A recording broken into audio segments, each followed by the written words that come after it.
It's a special moment on the Baseball Insiders as I welcome in on opening day. We're going to try to make this an opening day tradition, Zack Hample. I don't know how you feel about that. I mean, this year you've got a movie coming out, so I don't know if there'll be a sequel next year, but good to see you.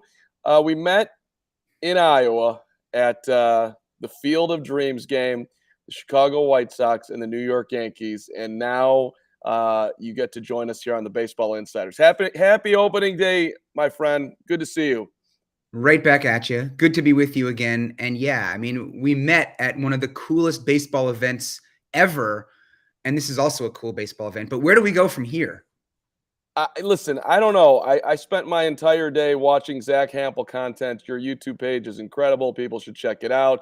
You've got 500,000 plus followers. You've got a journey that is decades plus long. You're buddies with Mike Trout. You're buddies with Alex Rodriguez. You've got a movie made for you. I honestly, Zach, I got to be honest. I go to the Field of Dreams game. The fine people from Chevy hook me up with a car and apple pie and tickets and whatnot. And I sort of thought I was a big thing. And then you showed up and the entire world wanted your autograph. And I'm like, who the hell is this guy? And I should have known because you've been on literally every late night talk show and news channel there is. But I mean, you're living the life of a celebrity, dude. You know this, but I just think that people should know, like, you are a highly sought after guy in baseball stadiums across the country. Congratulations. Thank you. I'm glad you got to witness that for yourself, because I think a lot of people, they don't get it. They don't believe it. It feels that way for me when I'm at baseball stadiums. Then, you know, the baseball game ends, I go outside and nobody gives a damn who I am. But yeah, at stadiums, it's pretty crazy. And I remember I was running around all day and you were sitting in the seats down the left field foul line. And I wanted to make a point to get over and say, hey, to you and the Chevy people. And yeah, I showed up there and it was chaos for like an inning, but it's just all, it's part of the fun. I mean, kid after kid after kid after kid after adult after kid after adult after kid coming over and wanting to say hi.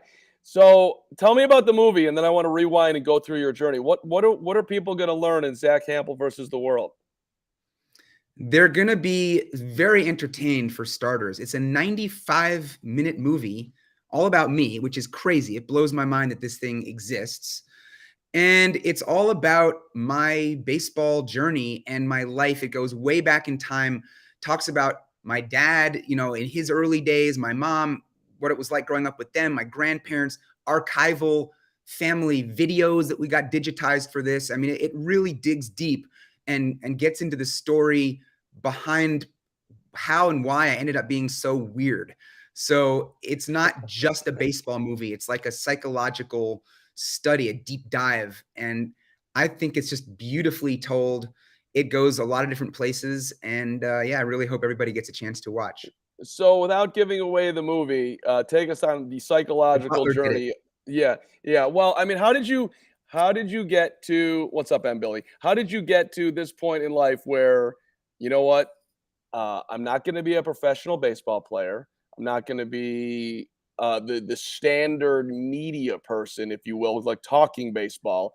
I'm going to be the greatest foul ball / baseball acquirer in the history of the damn game. I mean, that's what you are.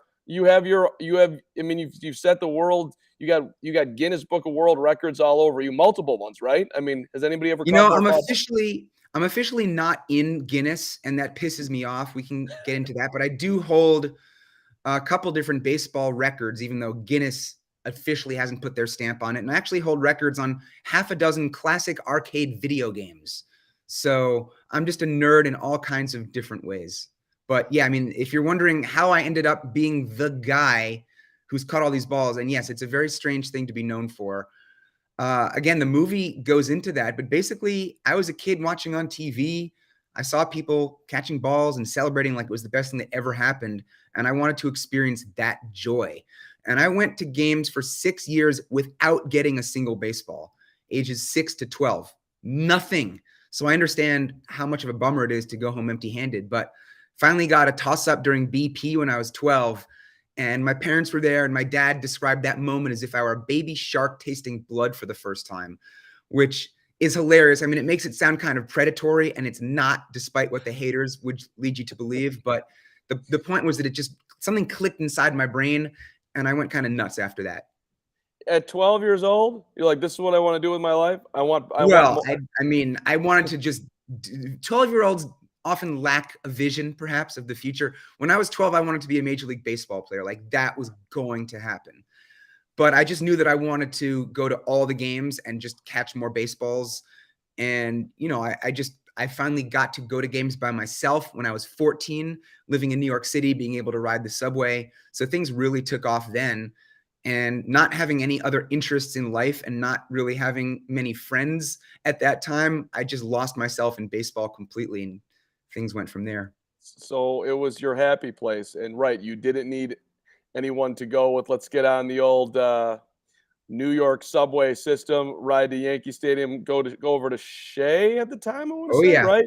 Yeah, Yep. absolutely, right? So, but you have every hat because you are a great strategist. If you're going to be going to a Baltimore Orioles game, you're going to be wearing an Orioles hat, so Orioles players will, like you and throw you baseballs. But you did grow up a Yankees fan, is that correct? If I'm going to an Orioles game, in Baltimore, I'll especially bring the hat of the visiting team there. If the Orioles are coming to Yankee Stadium, then yeah, Orioles gear, it's very helpful. The visiting team Okay. Okay. is what it's all about. So yeah, just one of the many, many strategies. And sorry, what did you just ask me? No, you grow up a Yankees fan. Oh, I was a Mets fan actually growing up. Um, the 1986 World Series championship Mets team, loved them. I was a little kid and I was obsessed with all those guys, Dwight Gooden, Darryl Strawberry, Gary Carter, Keith Hernandez, all the way down into the bullpen, Rick Aguilera and Roger McDowell and Jesse Orosco. I can rattle off these names forever. But yeah, over time, just going to so many different games at so many different stadiums, I found myself really just liking the sport overall. Like I was supposed to hate the Braves, right, as a Mets fan, but I loved Greg Maddux. So when he was facing the Mets, I was like, oh, I feel bad rooting against him, or can he like only give up one run, but the Mets still win and he gets a no decision? Or like, I was always conflicted. So I don't have a favorite team at this point. Yeah, putting Maddox in a Braves uniform should never have happened, but that's a story for another time. And Yeah. Maddox is one of the guys, by the way, that I would see who would play catch with dudes in the stands, kids mainly, right? He would like a 10-year-old be standing there with a mid, and Greg would point at him, and then all of a sudden this guy's this 10-year-old's having the moment of his life playing catch. This is something that you have been able to do, which, by the way, your form is fantastic. You've got some baseball talent. That's obvious. It's not just climbing over chairs and catching them, which is a very athletic thing to do. Not easy. If anybody's ever tried it, you would understand the athletic talents that Zach has making some of these catches outside of judging the baseball. But is there any one moment of you playing catch in the stands that's your favorite? Probably the first time that I can remember. And I was well into my 20s at the time, but it just wasn't something that I really did. It was with Heath Bell, who was on the Mets at the time. This was 2005. And Heath hadn't done much in his career at that point. He was like a quadruple A middle reliever with the Mets. He ended up taking over for Trevor Hoffman as the closer for the Padres and was great. People forget just how great he was. He was a 3-time All-Star closer. And he just got to know me because I was always at Shea Stadium and there was nobody there because the Mets were terrible. And one day he just came over and he was like, man, what do you do with all these baseballs? Why do you need so many balls? But he was cool about it. He wasn't giving me a hard time, as some players did. And we chatted and got to know each other. And we ended up playing catch that day. And there are photos of that in an old blog entry. And that kicked off a great friendship with Heath. We're still in touch to this day. We still hang out. He's retired. So what a guy. And it just showed me how cool players can be. And I look for those connections as I go to all these games and stadiums. And there are some super cool dudes out there. Mike Trout is actually one of the very nicest players that I've encountered. So it's nice to be able to connect with guys just beyond, the 9 innings in between the foul lines. I love stuff like that. So you caught Trout's first home run ball, and it was in Baltimore, right? Yeah. 11 years ago. 11 years ago, you're in the left field stands. You climb up over a couple rows. You corral. Were you there because you were trying to catch Trout's first home run ball? Was that the strategy, or did that just happen? I was sitting in left field specifically hoping to catch Trout's home run, but I did not actually make that trip to Baltimore for that purpose. Maybe I would have gone there anyway, but there was basically a gathering of a bunch of my friends, and we decided to make not necessarily a whole weekend, but some guys stuck around. So that was the Sunday afternoon game. And thankfully it wasn't crowded. It was extremely hot and humid. I mean, you were melting if you were in the sun. That's how hot it was, Baltimore in July. And, if the left field seats at Camden Yards had the new configuration then that it does now, where they knocked out a bunch of rows, I don't know that I would have caught that ball. I think the home run still would have reached the seats. But at the time, I think at least a dozen rows back from the field. And I did climb back over a row while that ball was in midair. That was a pretty sweet catch, I have to say. So even though the ball probably would have reached the seats now, the first few rows would have been crowded because all the people who were down front, like way below me, would have been clustering up my area where that ball landed. So just one of the many things to think about, how the seats can change in circumstances, and certain stadiums are hitter or pitcher friendly and it can change over time. And we're seeing that with Baltimore right now. But that moment, that memory of catching the Trout home run and then meeting him after the game, meeting his family, giving him that baseball, truly amazing.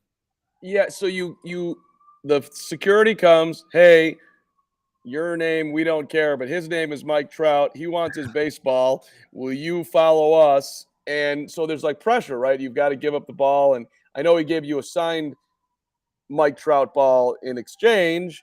And then years later, you met him up and he gives you a signed bat and all that type of stuff. But like, I don't know what that ball's worth, but it's probably a couple dollars, right? And yet you gave it back to him. Like, talk about being the conflicted thoughts. So you didn't know what he was going to go on to be, but I mean, just in the moment, you got to know that, hey, this ball, your first home run, is probably going to be worth more than this autographed baseball that you're giving me. If I was all about the dollars, I'm not giving you this baseball right now. Only an idiot would do that.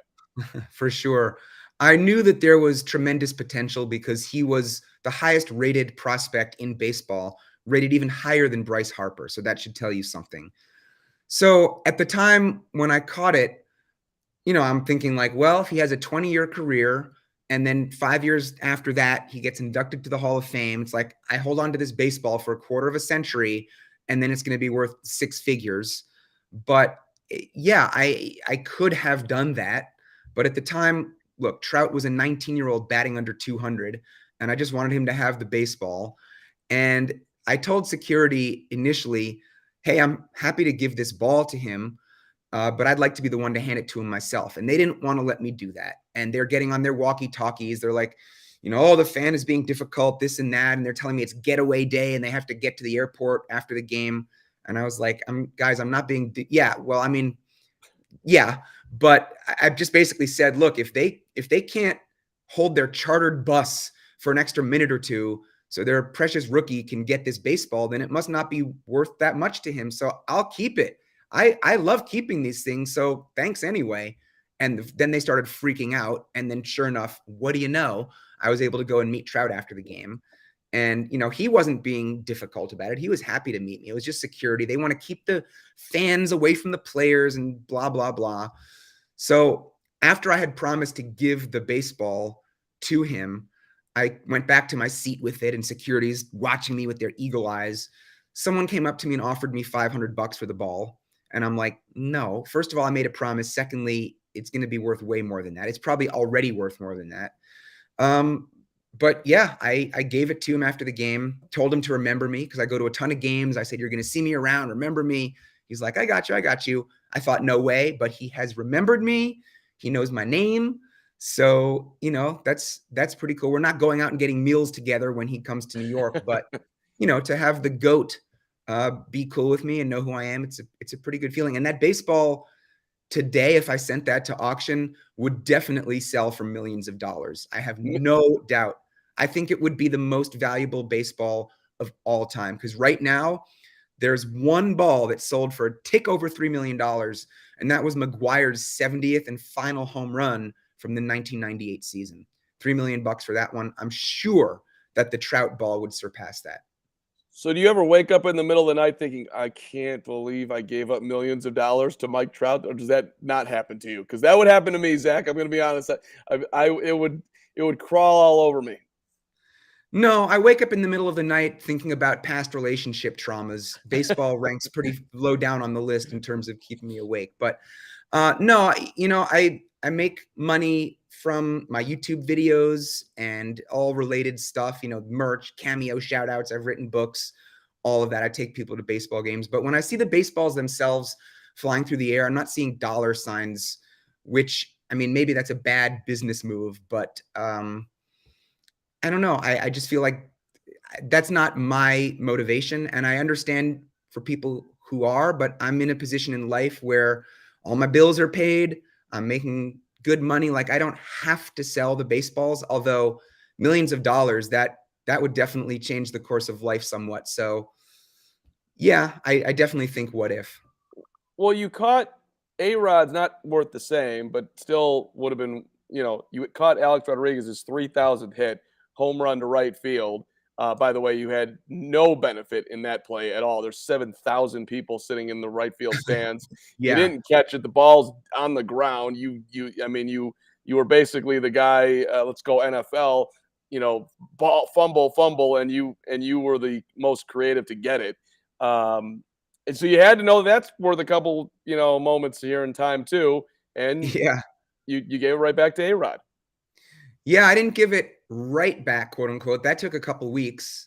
At the time, everybody knew that ball was extremely valuable because the difference between a 3,000th hit and a first home run is like one of the guys has already had a whole incredible career. The other guy, not so much. So I took that ball home with me that night to think about it. I initially went on Twitter and said that I was keeping it, and that drew a lot of backlash. And it's weird. It's like there's this, it's almost like it's a lose-lose situation, because if you catch a very valuable home run ball, there are some people who think that you should just give it right back to the player because it's his accomplishment and he deserves it. And if you give it right back to him, you create some goodwill, but then everybody's like, you're an idiot and you're a chump. And why are you giving something for free to a guy who's worth hundreds of millions of dollars? And if you don't give it back and you want to keep it or you sell it, which a lot of people support, like, hey, free market, do your thing. You have the first group who's like, yo, you're greedy, you're ruining the sport. It's not about you. You're stealing this moment from the player. So you're going to get it from both sides. And that's exactly what happened to me with A-Rod. And it was bad for a while. Yankee fans in particular, I mean, I felt like the most hated man in New York for a while, showing my face in Yankee Stadium after that. So ultimately, I met with the Yankees president, Randy Levine. I actually met with him the night that I got that baseball, and we started discussing a possible charity component right away, but it took a few days to work that out, by which point the Yankees left on an 8-day road trip. So even though I had an agreement with the Yankees and knew what I was going to do, there wasn't anything that I could do except sit on it for a little more than a week. And then that pissed people off. They thought I was holding the ball hostage and demanding a ransom and trying to increase my fame by not giving it back. People really had no idea what was going on. And I wasn't allowed to say anything because the Yankees wanted me to stay quiet so they could break the story themselves. So it was a very strange and difficult spot to be in. But it was also pretty cool to be in that position. I won't lie. But my life was absolute chaos for those few weeks. And the end point was that they donated $150,000 to a children's charity of your choice, correct?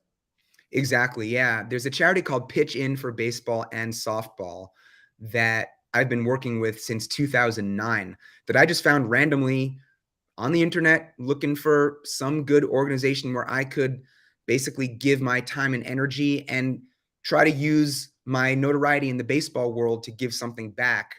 And this is a charity that provides equipment to kids all over the world who can't afford it, or if there are natural disasters, let's say, that wipe out an entire Little League's equipment storage facility and none of the kids can play ball, this charity steps in, makes it happen.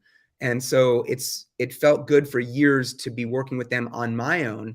And then when this insane luck with the A-Rod ball happened, and I was able to channel that moment to have money directed to the charity from the Yankees, yeah, it just felt so good. And of course, 99% of the media coverage happened right when I got the ball and was all about what a jerk I am. And then this really nice thing happened and there was very little follow-up. So there's still people that send me nasty emails and leave nasty comments calling me a jerk and telling me to give A-Rod his ball. And I just basically send them a link to the article of me and A-Rod holding up a big check for $150,000. But it's strange. People are crazy, and a lot of misinformation out there, in all seriousness. What? Yeah, no, I appreciate you sharing exactly what's going on and being with us here on the Baseball Insider, Zack Hample. I love hearing these stories, and just sort of imagining what it would feel like in real life time. With, I mean, I'm wondering, were you getting bullied at Yankees games? Were like people like, "I'll kick your ass, Hample"? And I mean, I'm assuming that went on. I did actually get assaulted at a game, which wasn't because of the A-Rod thing necessarily, and it was somebody who was not all there. It was an actual deranged person who was trying to knock a ball out of my glove when I was reaching over the wall in BP to get a toss-up from a player that knew me. And this guy kept kind of shoving me to prevent me from catching this ball. And when the player made a special effort to place it in my glove, this dude just tackled me and clawed my neck. I still have a little scar on my neck from where his fingernails clawed me. And I mean, it just came out of nowhere and shocked me. So I don't know if that was A-Rod related, like maybe he knew who I was because of that, but it was so strange. Yankee security, they wouldn't do anything. I was really upset. They're like, well, it's not really clear who started it. And I'm like, you guys have 14 billion cameras in this place. Go look at it. And so that was the ugliest moment for me ever being at a game. Thankfully, it was a one-time thing. A lot of people had nasty things to say at that time, but that was the only time it turned physical. Now when I go to games, it's, you witness this yourself in Iowa, but it's really like a love fest every time I go. I have 100, 200 or more people every day coming up to me. It's almost nonstop. A lot of them are kids. And over the course of the season, I will meet thousands upon thousands of people, and there's like a single-digit number of people who will say something rude, and it's pretty much always at Yankee Stadium, and it's pretty much always in the right field bleachers because those fans are pretty tough out there. Although I have gotten to know a bunch of those fans, and they are pretty cool, but they'll still give it to me every now and then. But yeah, it's overwhelmingly positive what I do, and I wish more people realize that, because there's this perception that I'm knocking kids down and stealing balls, and it could not be further from the truth.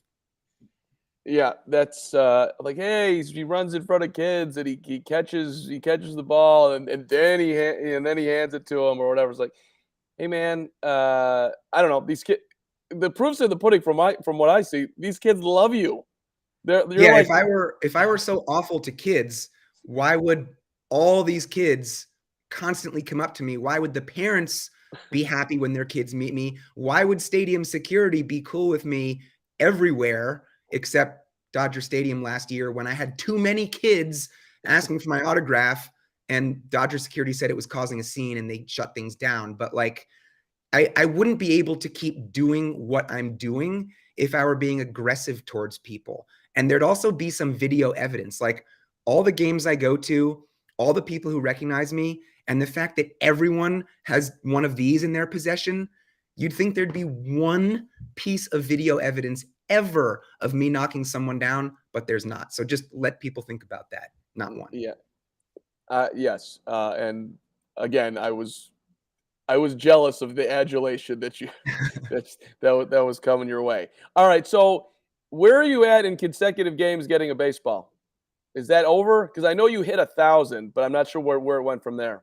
Yeah. So starting in 1993, I began what ended up being a very long streak of always getting at least one baseball at every game I went to. And that streak, to be clear, did include batting practice, BP homers, toss-ups, foul balls during games, after games. If you lurk near where the umpires walk off the field, the home plate ump often gives away a few baseballs if he has some extras in his pouches. A ball gets caught under a tarp on a rainy day, you point it out to a groundskeeper, he'll hand it to you. So there's all kinds of ways to get baseballs. So all of that counted. And I got at least one ball for more than 26 years.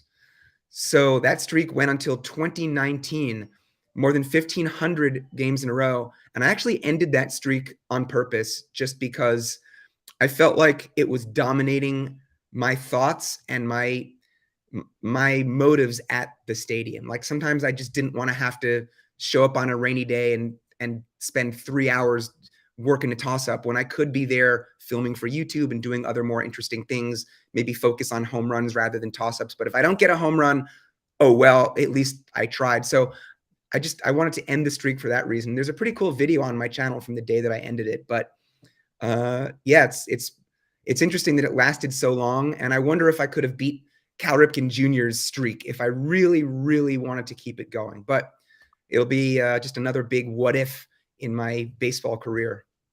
Yeah, well, I guess it speaks to the Cal Ripken streak that, like, I mean, he didn't have the pressure of creating YouTube videos and content and whatnot, but like, Clearly, just what I do is much more impressive than anything that no Ripken. question. You're Hample greater than Ripken. There, no one would even argue these points. No, But definitely not. Ripken, like, hey, he just had to, like, the streak was the thing that everyone was going to talk about, and he could have ended it, and he went and got it. But that's amazing that you were just like, you know what, I look forward to going back and watching that. By the way, that I'm ending it tonight on my own free will and accord. This has been an amazing run, and I'll probably get a baseball the next however many games I go to. But tonight it's coming to an end. Did you? There should have been like a ceremony there, Zach, like a little bit of a burial for the streak. It's funny. What I do gets a lot of attention on YouTube and among certain circles in the baseball world. And there are so many people that just have no idea about me and what I do. Like I remember meeting Rob Manfred, I think in the postseason in 2015, which was the year that I got the A-Rod ball. And it was like outside the VIP gate at Yankee Stadium or something. So he was walking in, he stopped and took some pics with people and signed some autographs. And I was like, like, hey, Mr. Manfred, like, it's nice to meet you. I'm the guy that snagged A-Rod's 3,000th hit. And he just had this blank look on his face. And I was like, wow, like, I don't even think that crossed his radar. So I know that for a fact that some people at the commissioner's office know about me because I have friends that work there and they've said that my name has come up in certain meetings. But I mean, the teams don't give a damn what I'm doing on a day-to-day, even if there's some massive personal milestone for me. So again, it's weird to create all this attention on YouTube, but then some people in the MLB community specifically don't know, don't care. And as far as I'm concerned, yeah, that makes sense. And as long as they leave me alone and let me do my thing, I'll call it a win. Yeah, but forget about YouTube for a second, which is obviously, where you're doing a lot of your work right now and making dough and all that stuff. But like, you're on with Leno, you're on with Conan. I mean, that doesn't tend to happen to, I don't know, 99.99% of us. And when I watch those videos, you're sitting there, you're pretty relaxed, like, yeah, I belong here, no problem. I am a guest on the Tonight Show, and what's up? How are you? I'm Zach. I'm assuming that wasn't like when it first started happening, that you're getting that level of, this is not no disrespect to the baseball insiders, but that's as big of a person coming at you to talk to as you can get. So I don't know, that's a life changer right there. Yeah, my dad was a writer and an illustrator, and he was extremely talented, and he was on TV a lot in his later years being interviewed about his books. But even as a young man, when he was in his 20s and lived in Buffalo, he was a regular on Captain Kangaroo and Cartoon Capers, going way back in time to the 1940s. My dad was 51 when I was born. So he had a lot of experience dealing with the media, and he never had a target on his back in the way that I ultimately did. But he was a great mentor for me as I started being interviewed for things.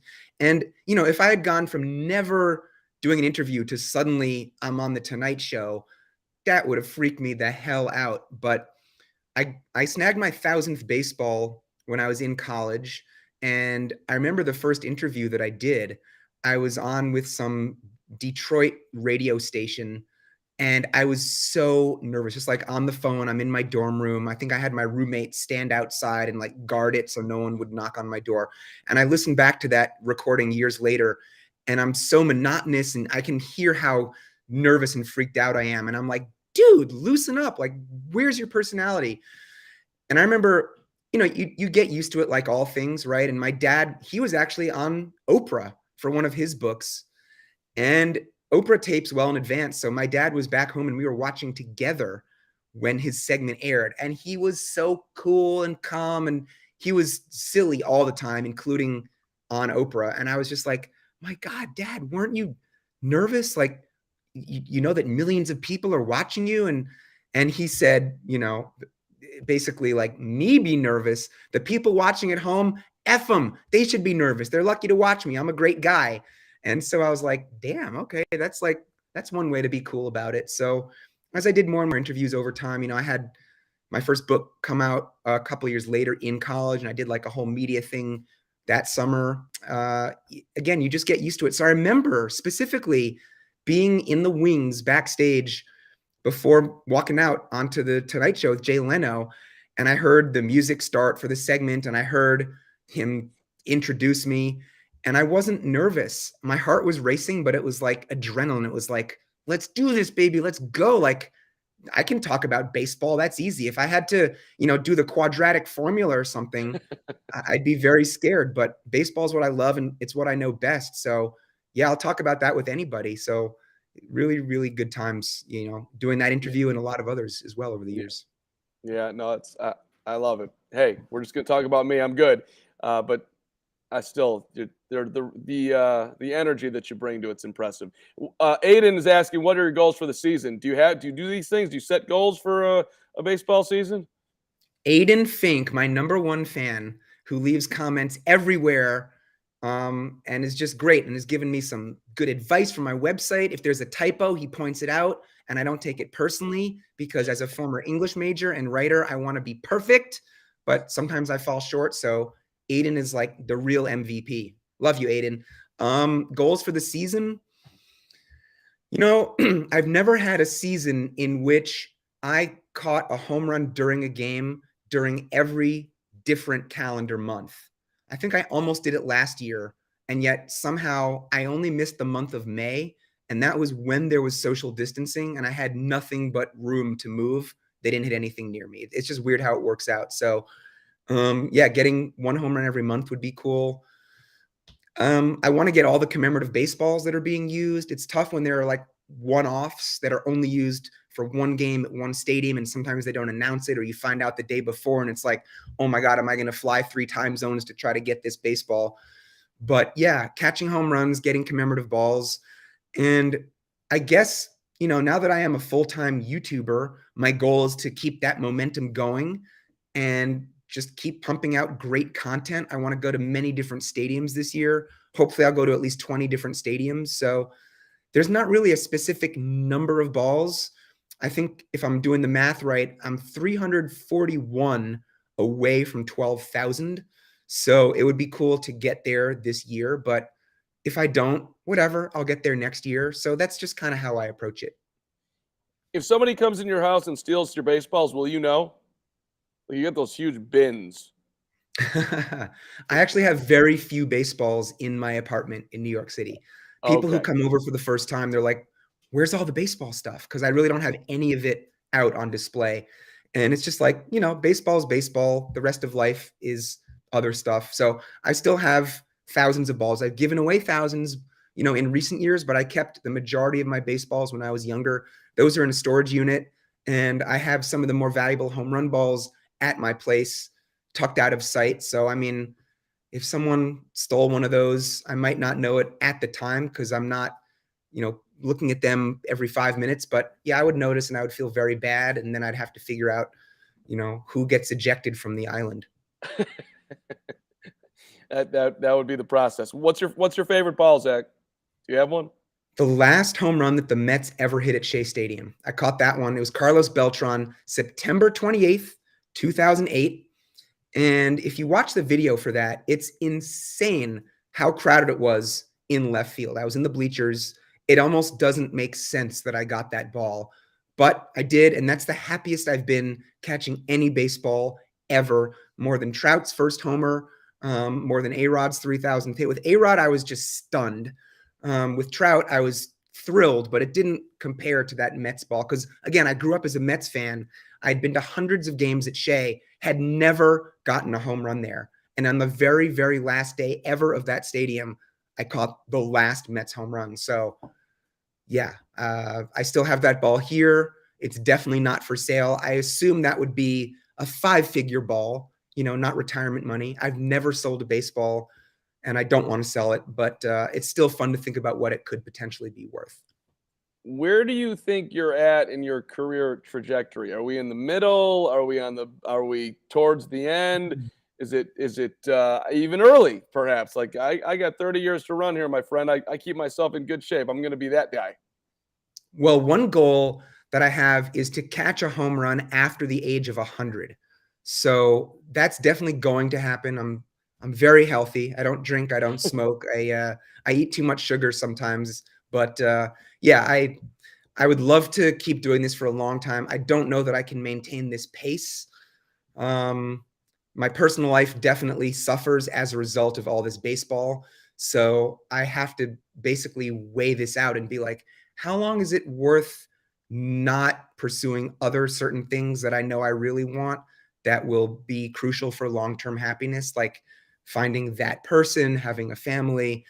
And if I'm going to 100 games a year and traveling all the time and spending every waking minute editing videos and answering emails and YouTube comments, yeah, certain things are just going to be put on hold. So don't know how much longer I can deal with that, but we'll see. I'm always going to love baseball and I'm always going to go to games and catch balls. It's just a matter of how much, I guess, and to what level of intensity. Well, we appreciate the time today, Zach, and I'm looking forward to checking out the movie, Zack Hample versus the World. Where do people see it? How do they do that? It's on a number of different streaming platforms. Amazon Prime, Apple TV, Google Play, Vimeo. Just search it up and there's a good chance you'll find it. And just so people know, in case they're on the fence, like, okay, the movie sounds cool. This guy's kind of a dweeb. Do I really want to spend a few bucks buying or renting this thing? Listen, first of all, yes, you do want to watch it because it's fun. A portion of the proceeds from this movie will be going to the charity Pitch In for Baseball and Softball, which helps kids play ball. So you will be entertained. You'll be helping kids to play ball. And yeah, it's just a really fun movie. And I hope people get a chance to watch because it really goes deep when a lot of the shorter interviews that I've done over the years, this is a nice long one, but a lot of the shorter ones don't get to cover all that stuff. So check it out. Oh, we could have gone a lot longer with you, man. You've got a million stories, but I do appreciate the time, and we can, for sure, I'd like to catch up again and keep track on what's going on in the world of Zack Hample. Favorite trip that you have scheduled this summer? Is there anything on the docket? Do you have any? Or is that too early and you just kind of live by the seat of your pants and you'll figure it out as you go throughout a baseball season? Well, looking forward to being at the Yankees home opener, but I actually have very few plans so far. I had a lot of April set, assuming that there was not going to be any sort of lockout or disruption. So I was targeting being in Kansas City when the Tigers were there a couple weeks in because Miguel Cabrera, I figured, would be on track for his 3,000th hit, but then that wiped out the first week and then he wasn't going to get his hit then. So a lot of plans were tied to that. So I've been scrambling to make other plans. Looking forward to getting out to the Bay Area. Haven't been there in 4 years. That's coming up in a couple months or a month or so. And, I love going to Kansas City. I'm going to try to see the Angels on the road quite a bit because I need to actually catch a Trout home run that I can keep this time because I gave him number one. I'd love to catch a Shohei home run also. So, I don't think there are any new stadiums for me to get to this year, but I see that in the collective bargaining agreement, MLB is going to be playing in some new places. They're going to be playing in Paris in 2025, a regular season game. So I will be there. And I always want to add to my stadium total. So nothing specific that I'm like, oh my God, I'm finally getting to do this, but just to have a full slate of 162 games and, to go hard for another season and produce great content catch lots of baseballs, meet more people, more players. It's all really, really fun. How many stadiums now? 61 was the last that I saw on one of your things. Is that right, or is there more? That's it. 61 different major league stadiums, which is, I mean, there are only 30 teams. So I've been to more than twice as many stadiums as teams. And if people are wondering, like, how is that possible? All the old ones that closed down. And yeah, when MLB goes and plays overseas or in one-off venues, that Field of Dreams game where we met, that was my 61st stadium. So, you know, the Blue Jays opened last year in Dunedin, Florida, their spring training home because of COVID restrictions in Canada. That counted. Then they went and played home games in Buffalo. That counted. You know, it's like if MLB is playing there and the wins and losses count for the teams and the stats count for the players, the baseballs count for me, and that stadium goes on my list. So that's why the numbers have piled up for me so much. I love it. On the move. All right. I guess that's a wrap here. Zach, you're awesome, man. Congrats on all the success. And yeah, check out that movie. You're donating to a good cause. You're getting entertained. You're probably learning some strategies on how to get yourself a baseball all at the same time. Lots of positives going on here. We appreciate you coming on the Baseball Insiders. Hell yeah. Great chatting with you, and hope our paths will cross in person soon. Absolutely. Zach Hample, ladies and gentlemen. Hit that subscribe button. We'll see you next time.